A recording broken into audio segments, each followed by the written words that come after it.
Huh? The new sign. No, I mean specifically, what are we looking at here? What is that structure? What is the building we're looking at? A courthouse. Question mark. Yes, it's a train station. Where is this train station? Is it the Clarksville one? That is the Nashville train station.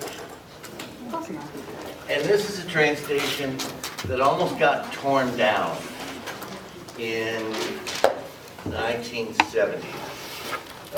This was when the train station was built. You're looking down Broadway in the direction of east. And you see there's already a bridge here. Okay?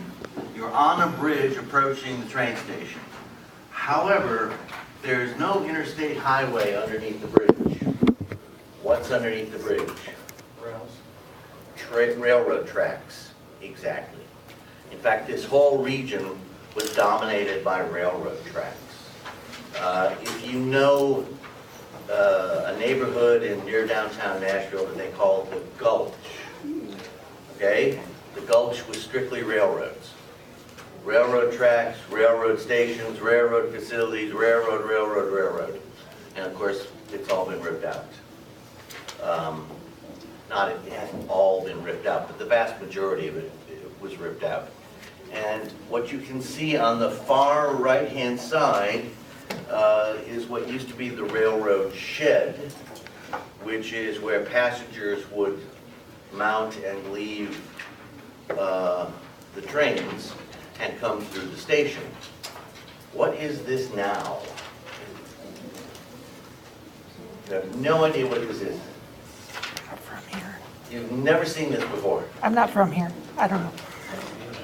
I only go to Nashville. It's an expensive hotel. What they did is they rebuilt the building into an expensive hotel. So if you have friends who like to stay in an expensive hotel in Nashville, that's a good candidate for this. This railroad station was built in the 1890s, which is sort of the grand age of building railroad stations. We'll talk a little bit about Grand Central Station in New York City, because that's a little newer than this, but not much newer than this. But the whole idea was, I mean, you can see this is the largest structure in town. Hume Fogg High School, you can't see it, but it would be on the left-hand side. In fact, there's a building here that I suspect is the original Hume Fogg High School. And that church, the third one down, I think is still there. The post office hasn't been built yet.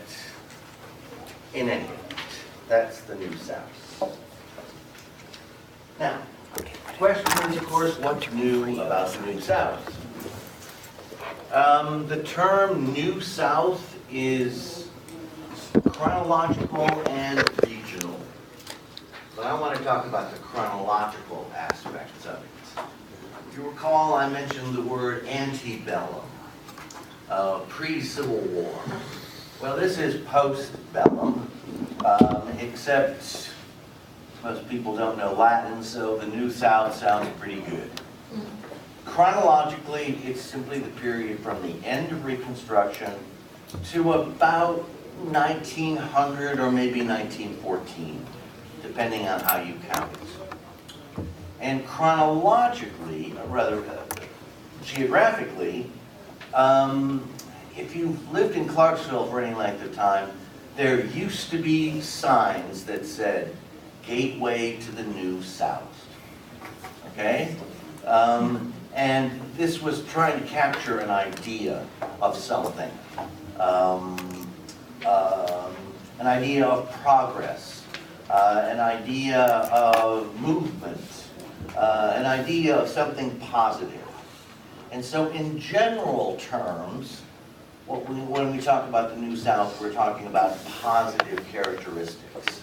We're talking about a region that has recovered, at least in part, from the costs of the war and has moved on to other challenges. And first I want to talk about some of the positive things that mean the New South. But then we have to look at the other side of the coin too. And that ain't so pretty. On the positive side, railroads. Railroads, railroads, railroads. The South catches up with the rest of America. The rest of America was building railroads in the years leading up to the Civil War. The South was not, for the most part. But in the years after the Civil War, railroads crisscrossed the South in all directions. There was a time when Clarksville had two quite distinct and separate railroad lines. One of them went out of business in the 1950s. The other one closed, I think, either in the late 60s or the early 70s.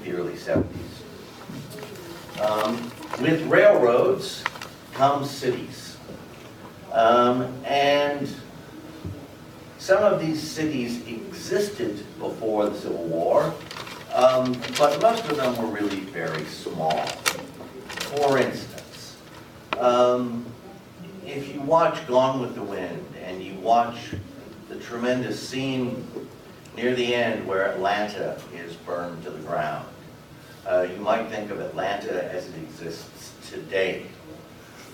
You ought to be thinking of Springfield, because that's about how big Atlanta was in 1864. Okay? A relatively small city. An important city, an important railroad connection. But it's the railroads that made Atlanta. Most other southern cities, most of the cities generally, were made by bodies of water. But not Atlanta. Atlanta was made by the railroads, as well as some of these other cities as well.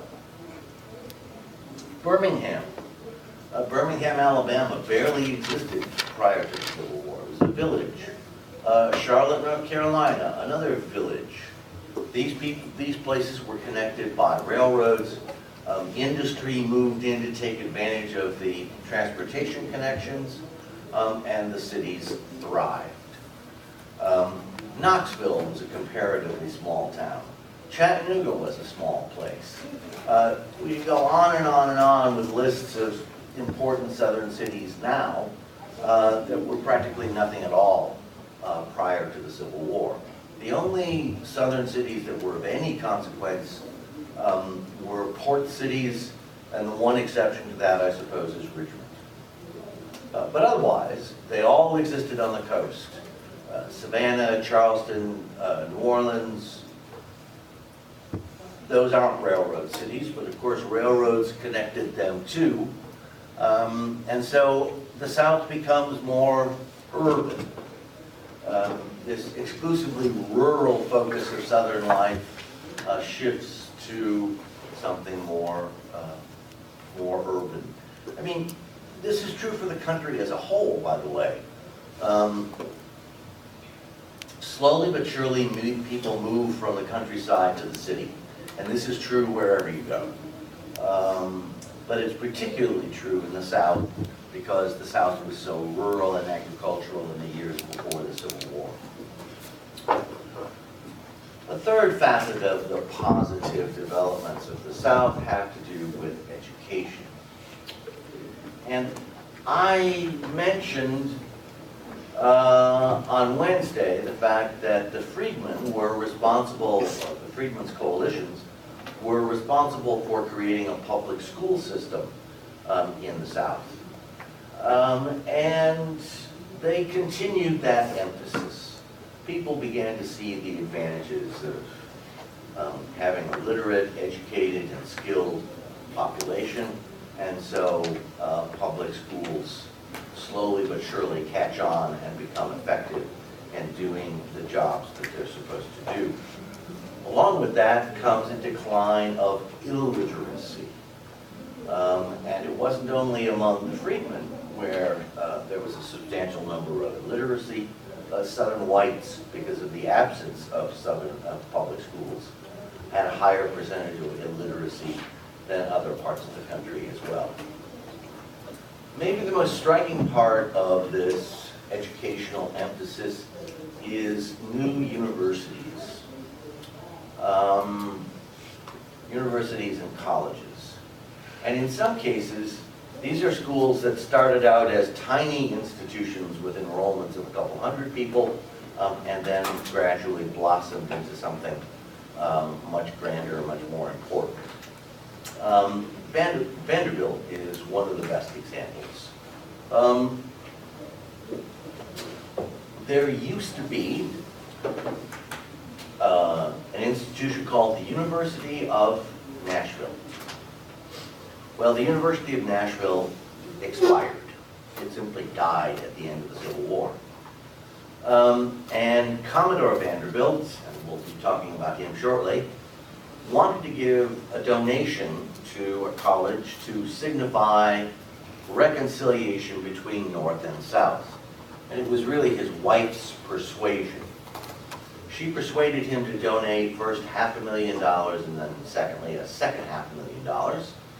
So his total donation for the college back then was $1 million. And on the basis of that $1 million, a great university has grown up. Okay, it took a long time. You know, here we are almost 150 years later. Vanderbilt, I think, dates to 1870, 1871.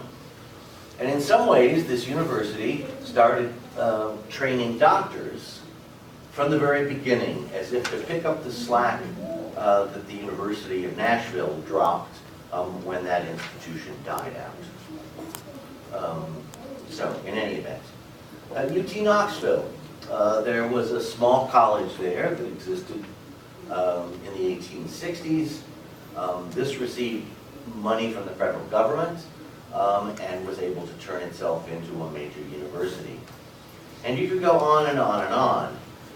There are some universities in the South that go way back to the beginning of universities in America. University of Virginia, for instance, is Thomas Jefferson's university. University of North Carolina goes back to almost the time of the American Revolution. But institutions like Duke and Tulane, University of Alabama, Auburn, Clemson, Wake Forest, all of these are institutions that got started in the years of the New South, the period between the end of Reconstruction and the beginning of the new century. There are new developments in economics as well. And in fact, what you see, if you had to generalize about the New South, you would say that the New South made the South look more like the rest of America. Okay? There are still distinctive Southern elements, of course, in this mix, but the rest of America had more railroads. The rest of America put more emphasis on cities and education. The rest of America had industries. And so in that sense, the South sort of catches up. What kinds of industries settle in the South? Well, first and most famous, I suppose, is the textile industry. Textiles get started in New England, and slowly but surely the industry moves to the South. Particularly the upland South, as they used to call it, northern Georgia, northern South Carolina, western North Carolina, areas where there was significant waterfall, because most of these mills were powered by water wheels originally, and then later on in the 20th century converted to electricity. Tennessee had a textile industry, smaller than many of the others. Alabama had a textile industry. On and on and on, any place you could grow cotton, it made sense to have a textile industry. And suddenly people have job opportunities that have nothing to do with the farm. Iron and steel moved to the South as well. And the big success story, I suppose, is Birmingham. Birmingham becomes a kind of second Pittsburgh in a way, because there's enough coal, there's enough iron ore, there's enough demand that Birmingham develops as a major industrial center in the late 19th century. And of course, coal. There's coal all over the South.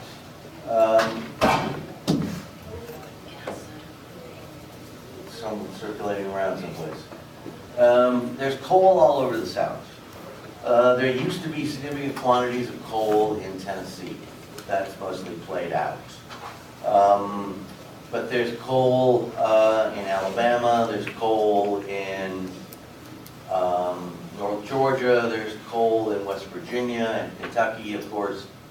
So there's lots of coal out there, and throughout the late 19th and early 20th century, the South became one of the leading parts of the country for mining coal. And coal and iron go hand in hand. You have to have both of them in order to have a successful industry. And at some point, Kentucky and West Virginia become the two leading coal-producing states in America, after Pennsylvania. A third industry that develops in the South is the timber industry. And this on all kinds of different levels and in all kinds of different places. The company that I think of when I think of the lumber industry here, is a company called Georgia Pacific. And they started in North Georgia, but they also have timberlands on the West Coast in Washington and Oregon. But it's all over the place. The South was blessed with lots of hardwoods, and so people would harvest the hardwoods for furniture. And furniture never developed as a major industry all over the South, but it certainly was in North Carolina. So, you know, you see this range of industrial development that essentially turns the South into a part of the country that is very much like the rest. So, the South is more industrial, the South is less rural, the South is more urban, and there are more railroads here. You know, part of this also is the idea that you have other opportunities other than working on the farm. You know, anyone who lives in a rural area, if you like farming, well, go right ahead. But there are lots of people who want a different kind of life, a less perhaps physically demanding life. And moving to a city and doing something there is nice to have as an option. Yeah, you know, I'm a city boy. I never lived in the countryside, and the appeal of living in the countryside isn't all that clear to me. But I have good friends who think it's just terrific. So if you share that perspective, go right ahead. I'm not going to argue. But I'm definitely a city boy. That's the way I was raised. My mother's family, on the other hand, they all came from small towns in Ohio. So, in any case. All right. Now we have to look at the other side of the coin. And the other side of the coin.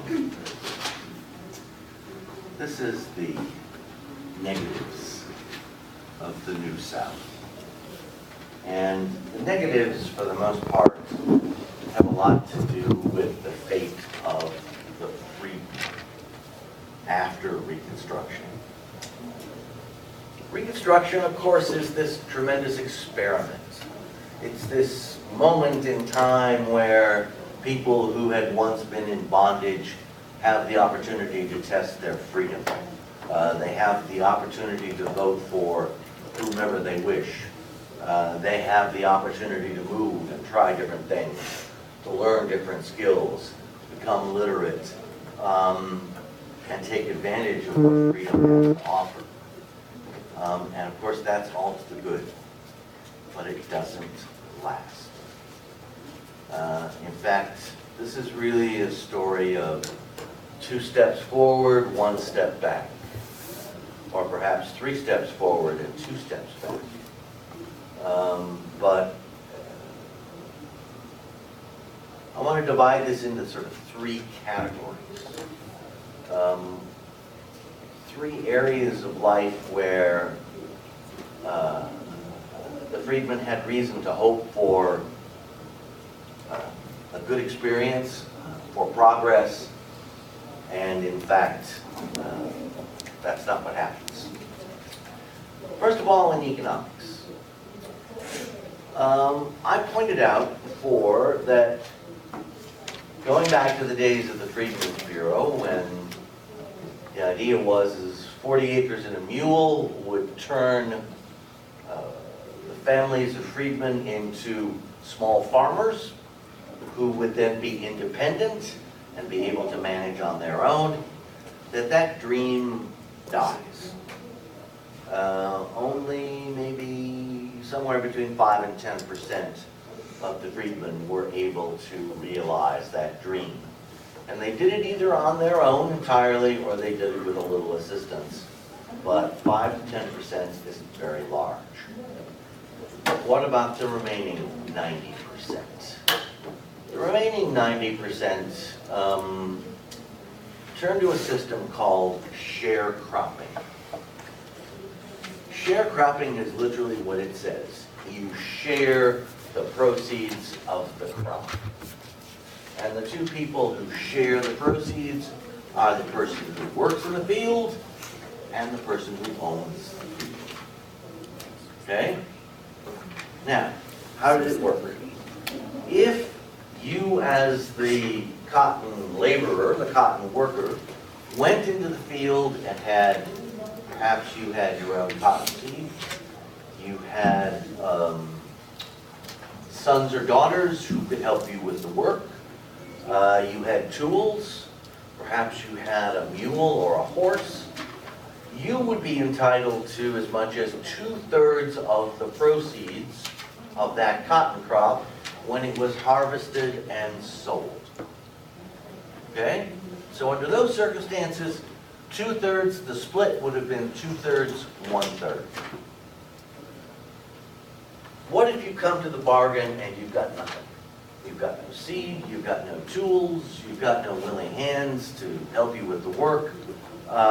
You may not have a draft animal, you've got the clothes on your back and that's about it, and some experience.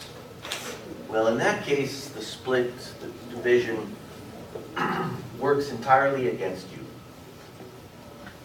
The split was 50-50.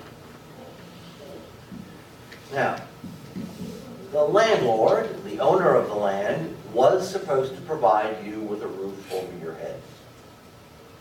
Okay? There is that. That's worth something. The landlord was also supposed to provide you with enough land, perhaps an acre or 2, that you could have your own garden, vegetable garden of one sort or another.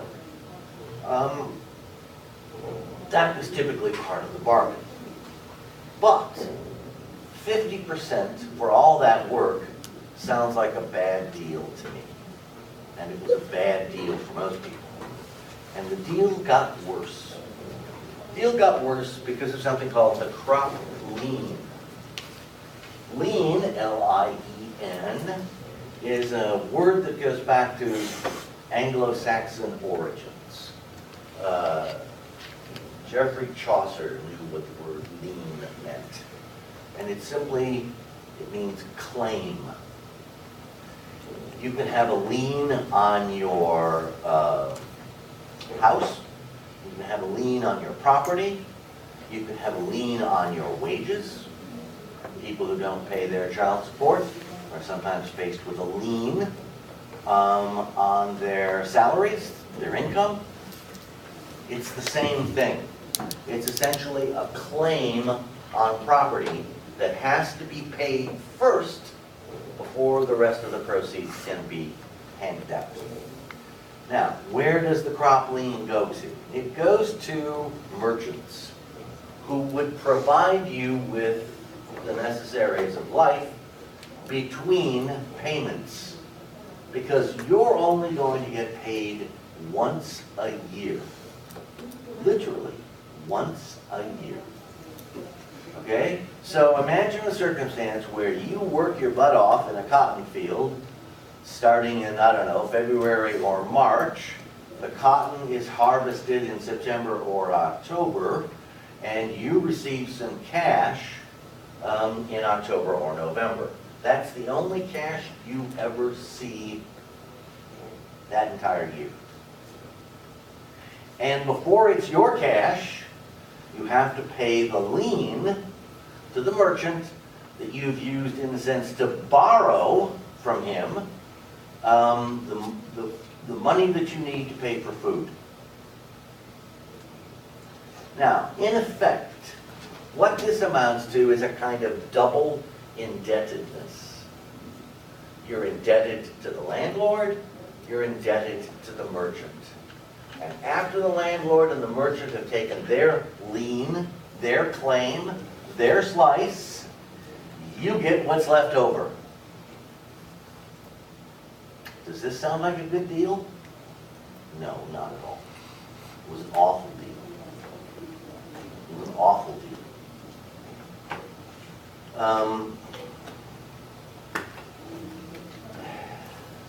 The problem is you never had enough money.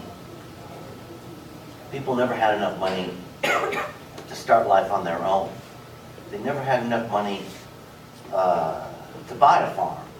They never had enough money to improve the land they owned, because they didn't own any land.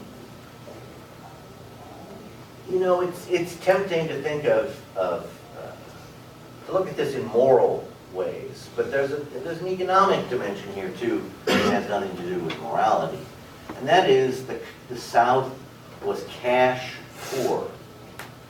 Any cash poor society very often depends on credit, and that's essentially what's going on here. Everyone's dependent on credit. And you don't get your payment until the cotton crop comes in once a year, and then you get paid. Now let's put this in some perspective. If you were a small farmer with this, let's say you had 40 acres, okay? You could expect at the end of the year that you would sell your cotton, and you might make, around $250 or maybe $300. Depending on how good the crop was, depending on how good the market was, but $250 to $300 is what you could expect. So in effect, something on the order of $1 a day. Okay, something approaching that anyway. On the other hand, if you were a sharecropper and everything worked the way it was supposed to, you would get roughly half of that. Okay, so given the prices of life, cost of living in the 19th century, is it possible to live on $1 a day? Yes, it's possible to live on $1 a day. You're not going to get rich, you're not going to have a deluxe existence, you're not going to be able to afford any luxuries, but you're going to get by. Will you get by on 50 cents a day? Because that's really what we're talking about here. 50 cents a day. No, you're not. You're not. You might be able, what people would do is women would take in sewing, or they would do laundry, or men would go out and do chores for a little extra cash. They would try to do something to make a little extra money so that it was more than 50 cents a day. But at 50 cents a day, man, you're just scraping the bottom of the barrel. And you're working your butt off to scrape the bottom of the barrel. I mean, this was an evil, evil system. And by the way, it was only in the South. Only in the South. They didn't do this in the Midwest. They didn't do this in the West. They didn't do this in New England. This was only in the South. Now, I should say, this starts out with the freedmen, but eventually there are more, by the first part of the 20th century, there are more poor whites that are caught up in this sharecropping nonsense than there are African Americans. Equal opportunity poverty, I think we would call this.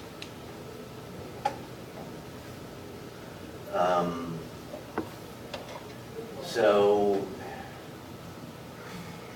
another way to look at this is, most people think to themselves, well, my life is difficult, but my children will have a better life.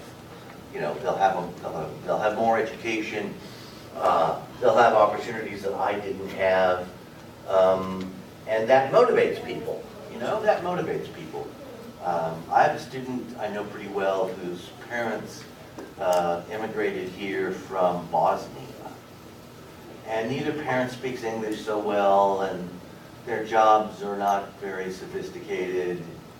They make enough money to get by. They live in Nashville. But their hopes are focused on their oldest son because they're sure that their oldest son is going to have a better life than they had. And I think they're right. Their oldest son is going to have a better life than they did. Well, put yourself in the shoes of these people. You have no expectation that your children are going to have a better life. You have no expectation that your grandchildren are going to have a better life. But if you're lucky, your great-grandchildren might have a better life. Is that depressing or is that depressing?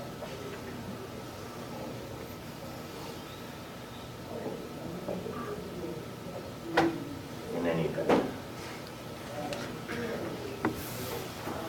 All right, to continue our invisible story, and there's no way to put a happy face on this. I'm sorry. It's grim, and it's unrelentingly grim. The freedmen in the 1870s and early 1880s at least had achieved a position where they voted regularly, they were represented in political offices regularly. There were African American members of the Tennessee legislature on a regular basis. And then all of it came to a halt. All of it stopped. Why did it stop? Because the majority in state legislatures passed legislation designed to keep people away from the voting booth. Now, when people start passing legislation to keep people away from the voting booth, and I don't care if that's now or 120 years ago, I am deeply suspicious. Okay? In other words, somebody has an agenda here. Somebody's trying to accomplish something. This is not neutral. Okay? This is designed to have an impact on real people and to keep them from voting, to keep their voices out of the conversation. How did they do that? Well, we have the 14th Amendment, remember? Equal protection, due process. So you can't keep people away from the polls by using race as the definer. Okay, you can't do that. But you can do it in other ways where race isn't an obvious characteristic, but you can still do it. The literacy test, for instance. There are plenty of illiterate whites, but African Americans have a larger burden of illiteracy thanks to the legacy of slavery. So, if you define voting as a business of literacy, you must be able to read and write in order to vote. Well, who are you excluding? You're excluding a large percentage of African American voters, and you're excluding a smaller percentage of white voters. Another way of putting this is one thing that those voters, illiterate voters, shared, for the most part, is poverty. So another version of this is that you're simply taking poor people and depriving them of the right to vote. I mean, the categories are cross categories. Both categories did the same idea. The grandfather clause. This was invented in Tennessee, not exactly to the state's credit. And this rule said, you can vote if your grandfather was a voter in the election of 1860. All right, now think about that for a minute. Your grandfather was a voter in 1860. If you're African American, and we're talking about legitimacy here, what are the odds that your grandfather was voting in 1860? Oh, approaching nil. Okay? Well, you've solved your problem, haven't you? You kept them away from the polls. Another thing they came up with was called the poll tax. And the poll tax, poll meaning voting. And this is the way it worked. You had to pay a tax in order to vote. If you didn't pay the vote, if you didn't pay the tax, you couldn't vote. Furthermore, you had to pay the tax on time, and you had to pay it in the spring of the year. Now think about this for a moment. The timing is not accidental. If you receive one paycheck per year in October or November, how much money do you suppose you have left by, April or May? Not much. Are you going to pay your poll tax? Probably not. Can you vote in November? No, you cannot.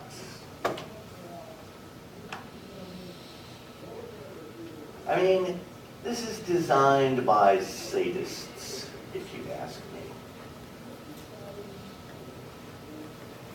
This is just mean. And so by 1900, the vast majority of African Americans have been excluded. They simply don't vote anymore. They're not registered, they don't vote. Politically, they don't exist for all intents and purposes. They're not represented. By the way, it must be pointed out, some states were better than others. Tennessee was never as extreme. Tennessee always had more African American voters, percentage-wise, than many other southern states did. The worst, and this won't come as a shock, were Mississippi and Alabama. And in Mississippi and Alabama, the percentage of African Americans who were actually voting was in the 5 to 10% range. Meaning the other 90 to 95% didn't vote, who were essentially left out of the picture. And this nonsense remained the law of the land essentially until the 1960s, with some variation. But in any event, you take a whole population and you simply say to them, we don't want you voting. We just don't want you voting. So if you're not going to vote, you're not going to have representation. The very last congressman, African American congressman from the South, was a congressman from North Carolina, from the far eastern counties of North Carolina. And he was elected in the election of 1898.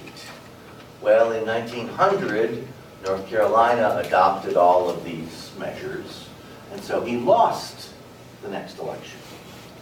He was the last African-American congressman to serve in the United States Congress as a legacy of the Civil War and Reconstruction. And on the last day that he served in office, he stood up and gave a speech to the assembled white audience and said, "You people should be ashamed of yourselves. Look what you've done." The next time a southern state elected a black congressman was in the 1970s. I mean, this shit worked. You keep people out. And it worked for a long time. And the federal government didn't step in and do anything about it until the late 1950s, the early 1960s.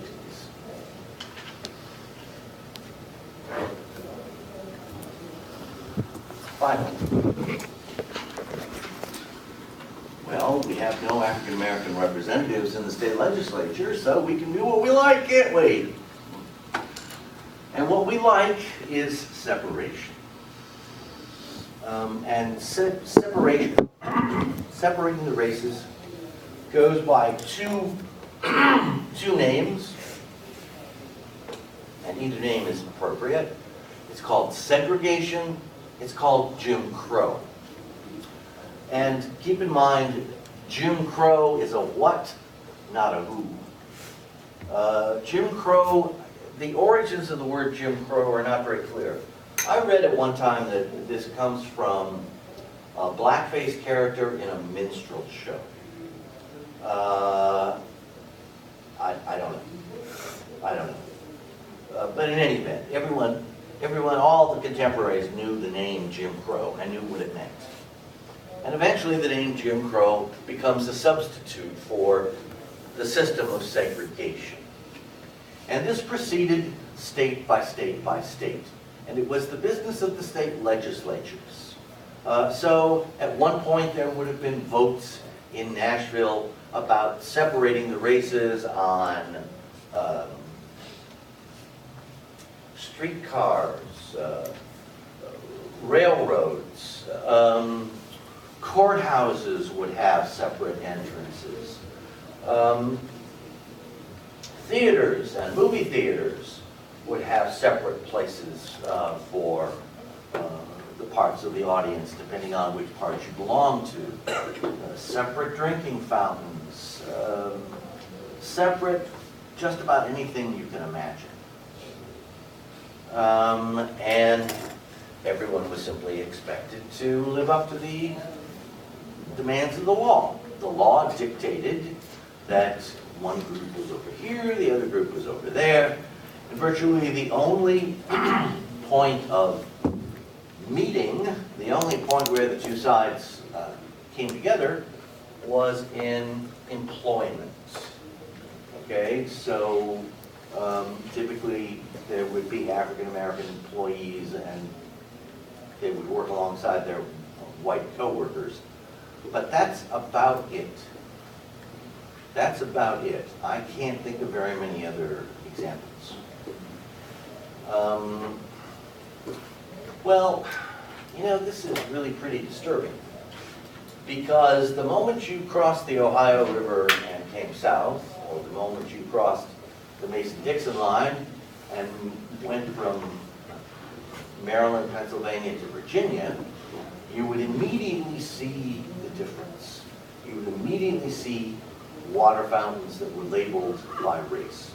You would immediately see that restaurants would either say, we don't serve colored, or they might say, there's a backdoor entrance, please use that one. And not only here is there a message that one group is better than the other group, but the message is also designed for the group that's essentially being oppressed to accept the fact that they are not as good as the other group. That's one of the disturbing things about it, is that people absorb this message and they acted accordingly. Now, this wasn't just done politely. In fact,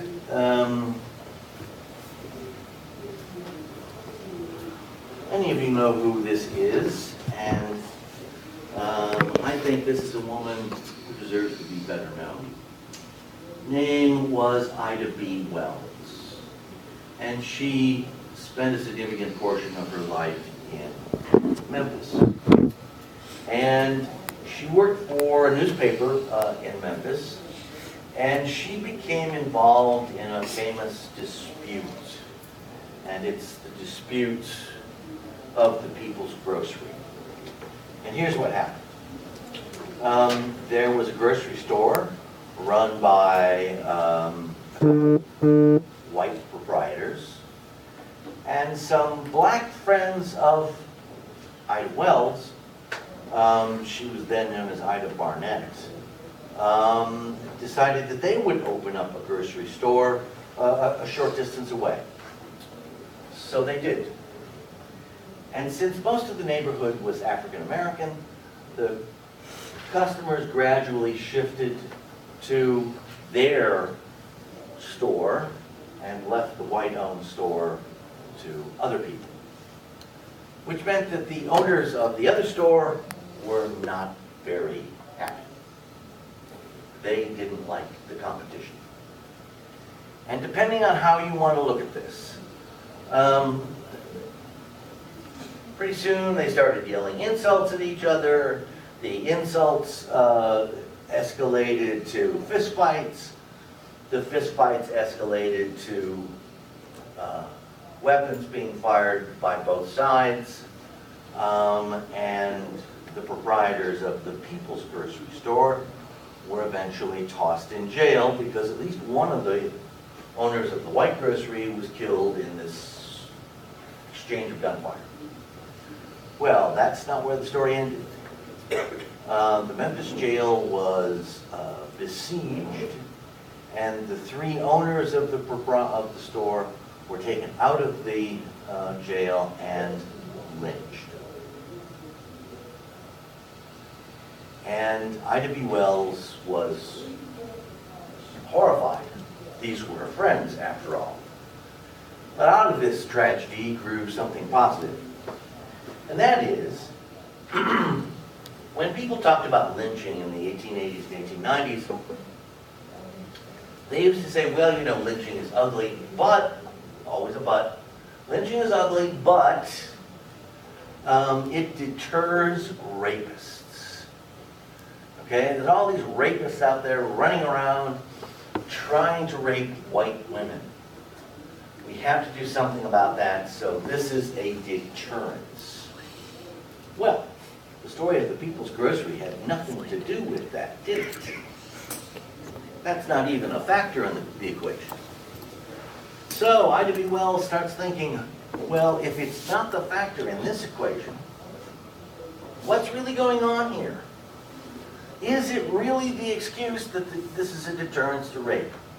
So she does something remarkable and very brave. She decides that as an investigative journalist, she is going to look at every single case of lynching that she can find and to try to look at newspapers and talk to witnesses and try to figure out what's really going on here. Is this really about rape? Well, it might not surprise you to learn that that's really not what it was about. She was able to figure out that maybe roughly 20% of the cases had something to do with rape, and even just the accusation. What about the other 80%? The other 80% were people who were the victims of rumors. John Smith stole something, so John Smith would be lynched. They'd be the victim of a grudge. You know, someone would owe John Smith money. John Smith stole from me. Garbage like that. In other words, what about due process? This is the direct opposite of due process. Okay? There's no due process at work here. And Ida B. Wells exposes this. And she goes off on a crusade to try to get the federal government to step in and stop it. And she is told in no uncertain terms, don't come back to Memphis or else you too may be the victim of your friend's fate. And on that note, I'll let you go.